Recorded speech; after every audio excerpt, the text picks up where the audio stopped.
Chapter 4. The Sun's Gravity. Ferdinand Stone was hollow-eyed and gaunt from his practically sleepless days and nights of toil, but he was as grimly resolute as ever. Struggling against the terrific weight of 3 gravities, he made his way to the desk of the chief computer and waited while that worthy, whose leaden hands could scarcely manipulate the instruments of his profession, finished his seemingly endless calculations.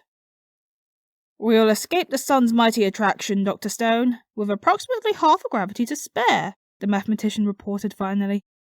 "Whether we will be alive or not is another question. There will be heat, which our refrigerators may or may not be able to handle. There will be radiations, which our armor may or may not be able to stop. You, of course, know a lot more about those things than I do." "Distance at closest approach," snapped Stone. 2.29 times 10 to the 9th meters from the sun's center. The computer shot back instantly. That is 1,590,000 kilometers, only 2.27 radii from the arbitrary surface. What do you think of our chances, sir? It will probably be a near thing, very near, the physicist replied thoughtfully. Much, however, can be done. We can probably tune our defensive screens to block most of the harmful radiations, and we may be able to muster other defenses. I will analyze the radiations and see what we can do about neutralizing them. "You will go to bed," directed Martin crisply. "There will be lots of time for that work after you get rested up. The doctors have been reporting that the men who did not recover from the robot's broadcast are dying under this acceleration. With those facts staring us in the face, however, I do not see how we can reduce our power." "We can't. As it is, many more of us will probably die before we get away from the sun." And Stone staggered away, practically asleep on his feet. Day after day, the frightful fall continued. The sun grew larger and larger, more and ever more menacingly intense. One by one at first, and then by scores, the mindless men of the fleet died and were consigned to space. A man must be in full control of his faculties to survive for long an acceleration of 3 gravities. The generators of the defensive screens had early been tuned to neutralize as much of the old soul's most fervently harmful frequencies. And, but for their mighty shields, every man of the fleet would have perished long since. Now even those ultra-powerful guards were proving inadequate. Refrigerators were running at the highest possible overload, and the men, pressing as closely as possible to the dark sides of their vessels, were availing themselves of such extra protection of lead shields and the like as could be improvised from whatever material was at hand. Yet the already stifling air became hotter and hotter. Eyes began to ache and burn. Skins blistered and cracked under the punishing impact of forces which all the defences could not block. But at last came the long-awaited announcement. "Pilots and watch officers of all ships, attention!" The chief computer spoke into his microphone through parched and blackened lips. "We are now at the point of tangency. The gravity of the sun here is 24.5 meters per second squared. Since we are blasting 29.4, we are beginning to pull away at an acceleration of 4.9. Until further notice, keep your pointers directly away from the sun center in the plane of the ecliptic." The sun was now in no sense the orb of day with which we, upon Earth's green surface, are familiar.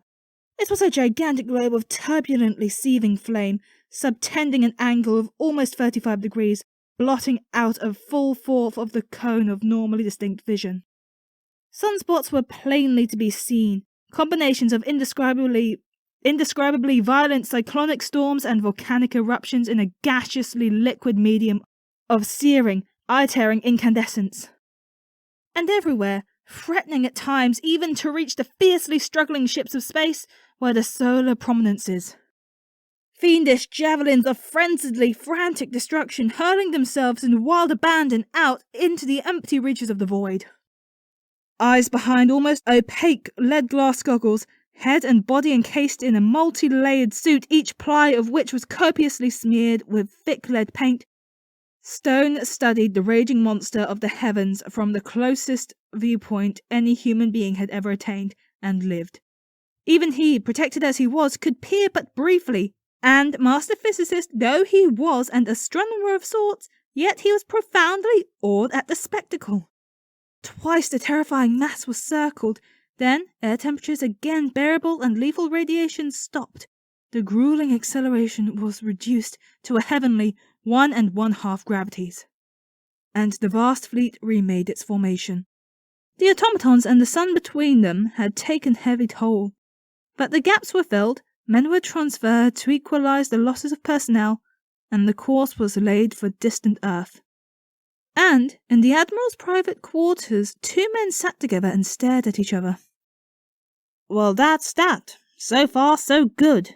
The physicist broke the long silence. But is their power really broken? Asked Martin anxiously.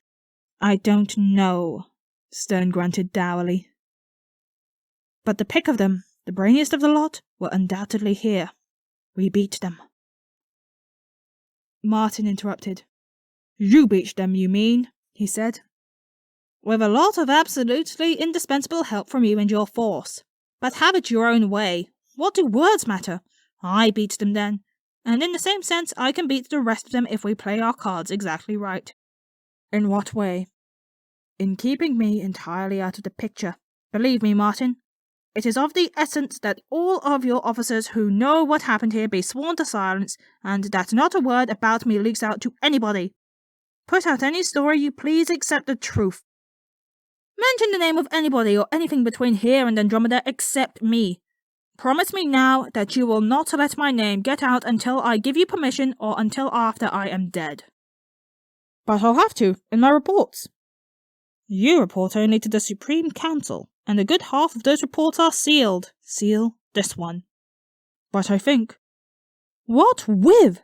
Gruffly. If my name becomes known, my usefulness and my life are done.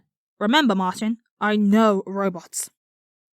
There are some capable ones left, and if they get wind of me in any way, they'll get me before I can get them. As things are, and with your help, I can and will get them all. That's a promise. Have I yours? In that case, of course you have. And Admiral Alan Martin and Dr. Ferdinand Stone were men who kept their promises. The end. This has been Robot Nemesis by Edward Elmer Smith, PhD, narrated by C.S. Rayburn.